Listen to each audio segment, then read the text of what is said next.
ওই কৃষ্ণ রূপে আমি নয়ন দিতাম না রে, আমি পরে ভুল করে ফেলেছি।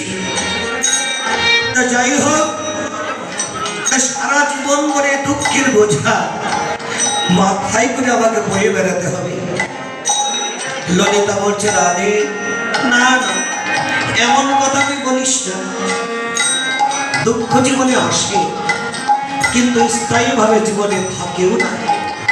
তোর জীবনে দুঃখ এসেছে, তোর জীবনে দুঃখ বেশি দিন থাকবে না। তবে হ্যাঁ, এখনো সময় আছে, যদি আমাদের কথা একটু মেনে চলিস। তাহলে বল, এখন আমি কি করব? বললেন, রাধে যা করবার তা তো করেই ফেলেছিস। ওই কৃষ্ণর প্রতি আর নয়ন দিস না। তোর তো সংসার আছে, সারাদিন সংসারে কাজকর্ম করবি, বাকিটুকু সময় আমাদের সঙ্গ দিয়ে কাটিয়ে দিবি। আর রজনী নিদ্রায় কাটিয়ে দিবি, দেখবি সব আস্তে আস্তে ঠিক হয়ে যাবে। রাধারানী বলছে, ললিতা আমার মনে হয় গোবিন্দকে আমি ভুলতে পারবো না।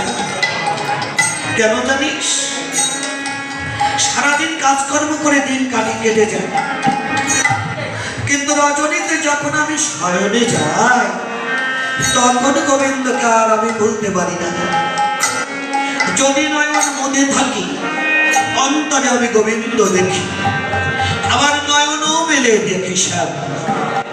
আমার অন্তরে বাহিরে হৃদ কদম্ব তরুণে একমাত্র কৃষ্ণ ছাড়া আমি আর কাউকে দেখতে পাই না।